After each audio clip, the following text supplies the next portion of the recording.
BJP से मुअत्तिल leader रुकन assembly T Raja Singh ने कहा कि हिंदुस्तान को हिंदू राष्ट्र अखंड भारत 2026 तक करार दे दिया जाएगा। महाराष्ट्र के अहमदनगर जिला के रहाता में हिंदू तंजीमों की जानिब से हाल ही में मुनक़िदा एक प्रोग्राम को मुखातिब करते हुए टी राजा सिंह ने कहा कि अहमदनगर और हैदराबाद शहरों का नाम बदलकर अहल्याबाई नगर और भाग्य नगर किया जाएगा। टी राजा सिंह ने कहा कि हिंदू मुतालबा कर रहे कि मुल्क को अखंड राष्ट्र बना दे। ज़ायद इस्लामी ममालिक और 150 से ज्यादा ईसाई मुल्क हो सकते हैं तो हिंदुस्तान को हिंदू राष्ट्र क्यों नहीं करार दिया जा सकता, जहां हिंदुओं की अक्सरियत है। टी राजा सिंह को शान रिसालत में गुस्ताखी के केस में हैदराबाद पुलिस ने गिरफ्तार किया था। इसके बाद बीजेपी ने पार्टी से मुअत्तिल कर दिया। उन पर 75 से ज्यादा फौजदारी मुकदमा दर्ज है, जिनमें से 30 केसेस तो मजहबी जज्बात को ठेस पहुंचाने से मुतल्लिक है। हैदराबाद में गोशा महल हल्के की नुमाइंदगी करने वाले राजा सिंह ने कहा कि चाहे कुछ भी हो 2025 या 26 में अखंड हिंदुस्तान करार दिया जाएगा। और इसके अलावा उन्होंने कहा कि महाराष्ट्र में औरंगाबाद और उस्मानाबाद शहरों का नाम बदलना महज शुरुआत होगी। वाज़ रहे कि मरकजी हुकूमत ने हाल ही में औरंगाबाद शहर का नाम बदलकर छत्रपति संभाजी नगर और उस्मानाबाद शहर का नाम बदलकर धाराशिव बदलकर तजवीज करने की मंजूरी दी है। उन्होंने कहा कि कुछ लोगों को औरंगाबाद और उस्मानाबाद शहरों के नाम बदलने से तकलीफ है। मैं उन लोगों से कहना चाहूंगा कि ये महज आगाज होगा, क्योंकि अहमदनगर का नाम भी बदला जाएगा। इसका नाम अहल्याबाई नगर रखा जाएगा और अहमदनगर नाम मिटा दिया जाएगा। इसके अलावा हैदराबाद का नाम भी भाग्य नगर किया जाएगा।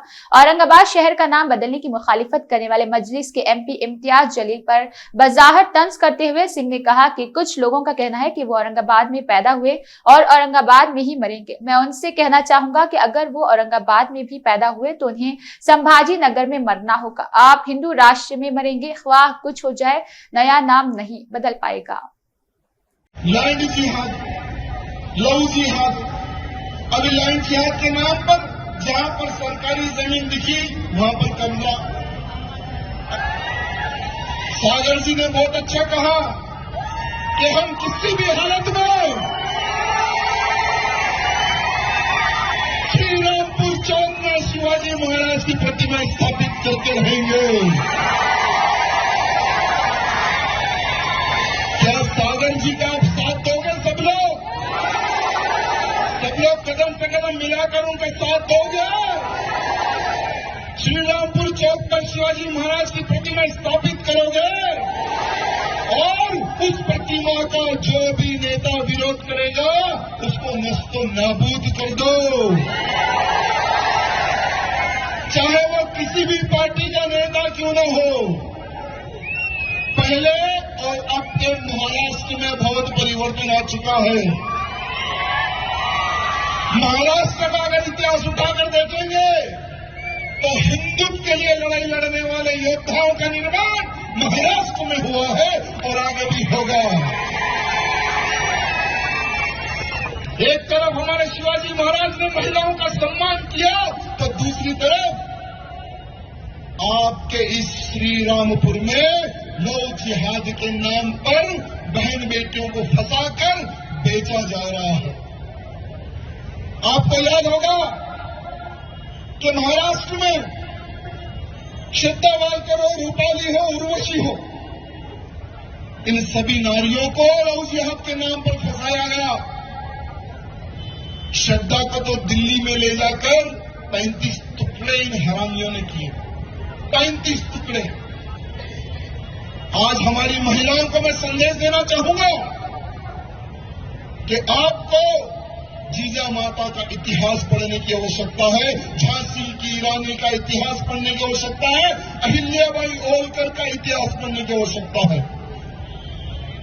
इतिहास पढ़ना है और अपने बच्चों को पहले बताना है कि किससे हमें दोस्ती करना है और किससे हमें दूरी बरतना है। हम लोग सोचते नहीं, हम बताते नहीं, हम लोग शर्माते हैं कि यार हमारी लड़की को, हमारी बेटी को लव के बारे में कैसा बोले, जिहाद के बारे में कैसा बोले। सोचते हैं ना कि एक भाई हो या बाप हो या छोटा भाई हो या बड़ा भाई हो, सोचते लव जिहाद के बारे में हम कैसा हमारी बहन बेटी को समझाएं, कैसा बोलेंगे। ठीक है यार, हमारे घर में तो कुछ नहीं होगा। अरे यार छोड़ो यार, हम तो बजरंग दल के हैं, विश्व हिंदू परिषद के संघ के हैं, हम तो श्रीराम सिरा के हमारे पास कुछ नहीं होगा, बोलने वालों के ही घर में ये लोग डाका डाले। तो कई ऐसे केसेस हमने देखे थे। हम लोग बाहर तो भगवा झंडा लेकर घूमते हैं, लेकिन घर में उस भगवे झंडे का महत्व और लव जिहाद के बारे में हम प्रचार नहीं करते।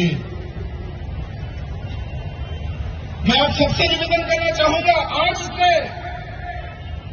आज से एक कसम खाना है आप सबको कि पूरे के पूरे दिन में सिर्फ एक 10 मिनट हम हमारे परिवार में जो हमारी बहन बेटी होगी उसको हम जो देश में जो वातावरण चल रहा है उसके लिए हम हमारी बहन बेटी को बताएंगे। लव जिहाद क्या षड्यंत्र है उसके बारे में हम हमारी बहन बेटी को बताएंगे। अगर जिस दिन से आप ये प्रारंभ कर दें और आप करने के बाद में आपके अड़ोस में कॉलोनी में जितने भी रिश्तेदार हैं सोशल मीडिया के माध्यम से प्रचार करो कि एक आधा घंटा या 10 मिनट हमारे देश में जो वातावरण चल रहा है उसके बारे में चर्चा करो। और जहां कहीं भी लव जिहाद का कोई केस हो जाता है तो तुरंत उसको वायरल करो और बताओ कि देखो बहन, देखो बेटी, आज हमारी एक बहन बेटी को उठाकर लेकर चले गया। तेलंगाना में आज ही एक मर्डर हुआ, कल शाम में एक मर्डर हुआ। हिंदू लड़का मुस्लिम लड़की, प्यार हो गया, उस लड़के के घर पर जाकर उसका मर्डर कर दिया, मार दिया उसको। तो सिर्फ तेलंगाना ही नहीं, बहुत सारे क्षेत्र में हिंदुओं को टारगेट करके मारा जा रहा है। आप सबको पता होगा कि लव जिहाद के लिए एक सेपरेटली एक सेना का निर्माण किया गया इन गद्दारों द्वारा, और हर बहन बेटी का, हर समाज की बहन बेटी का एक एक रेट फिक्स किया गया। अगर ब्राह्मण की लड़की हो तो 5 लाख, राजपूत की लड़की हो तो 4 लाख, ओबीसी एसटी की लड़की है तो 2 लाख रुपए, जैन समाज की लड़की 3 लाख रुपए, गुजराती समाज की लड़की को 6 लाख रुपए, सिख लड़की की बहन बेटी अगर है तो 7 लाख रुपए, हमारी मराठी समाज की लड़की है तो उसको 6 लाख रुपए दिया जा रहा है। इन लांडों को कौन दे रहा है? कहां से आ रहा है इनके पास पैसा जो कन्वर्शन के लिए, लव जिहाद के लिए इनको पैसा दिया जा रहा है? कौन दे रहा है? आज पूरे भारत में एक ऐसे संगठन पूरे फैल चुके हैं जो फाइनेंशियली, फिजिकली इन हरामियों को पैसा दे रहे हैं हमारी बहन बेटियों को फंसाने के लिए। उनको फंसाते हैं, शादी करते हैं, बच्चा पैदा करने की मशीन बनाते हैं, अगर वो नहीं मानती है तो उसको धंधा करने के लिए बेच देते हैं। कईयों ऐसे केसेस हमने देखे, पाकिस्तान में बेचा गया, सऊदी में बेचा गया, जहां पर इस्लामिक राष्ट्र है वहां पर हमारी हिंदू बहन बेटियों को डाल कर बेचा गया। ऐसे कईयों केसेस हमने देखे। अरे आपके श्रीरामपुर में एक गैंग ऑफ एक्टिव है जो लव जिहाद के नाम पर ही वो कार्य करती है। बहुत सारी हमारी बहन बेटियों को इन्होंने फंसाया है, इन्होंने बेचा है। अरे कुछ ही दिन पहले 16 साल की एक लड़की को एक लव जिहादी उठा ले जा रहा था, 16 साल की लड़की को।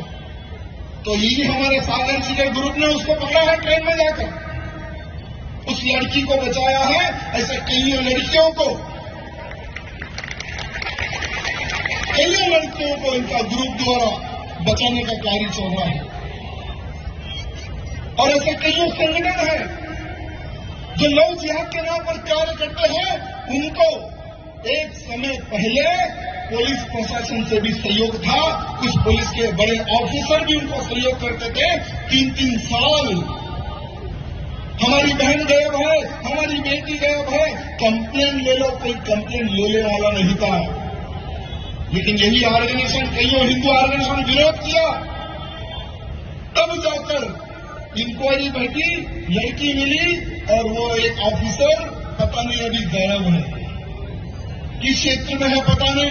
उसके बाद में और एक ऑफिसर आया, उसने भी ऐसे ही किया, उसका भी आज तक पता नहीं कि वो किधर है। आप सबको मैं बताना चाहूंगा कि नवरात्रि का अवसर जो होता है हमारे लिए बहुत ही पवित्र अवसर होता है। हम लोग गरबा खेलते हैं, हमारी बहन बेटी गरबा खेलती है। पूरे भारत में जहां जहां गरबा का कार्यक्रम होता है, यही लव जिहादियों की गैंग एक्टिव होकर तिलक लगाकर हमारे गरबा में इंटर होते हैं। हमारी बहन बेटियों को कांटेक्ट नंबर देकर उनको फंसाते हैं। एवरी ईयर, हर साल पूरे भारत में 4 से 5 हजार 9 हजार के केसेस ये गरबा के ही माध्यम से सामने आ रहे हैं। मैं आज पूछना चाहता हूं पुलिस प्रशासन से, क्यों नहीं आप तूफान आने से पहले ही उसको रोकने का प्रयत्न करते हैं? क्यों नहीं? अरे आज हमारी बहन बेटियों को लोग टारगेट कर रहे, कल आपकी भी बहन बेटी को लोग टारगेट कर सकते हैं। ये बात ध्यान रखना, ये बात ध्यान रखना। और हमारे पुलिस के अधिकारियों से कहना चाहूंगा कि इन लव जिहादियों को, जो हमारा दांडिया उत्सव है, इसमें अगर कोई लव जिहादी इंटर होगा तो इनको आप रोके, नहीं तो हमें कैसे रोकना है पता है। फिर आने वाले समय में अगर लॉ एंड ऑर्डर डिस्टर्ब होगा तो हमें नहीं कहना कि तुम्हारे द्वारा, तुम्हारी वजह से लॉ एंड ऑर्डर डिस्टर्ब हो गया है।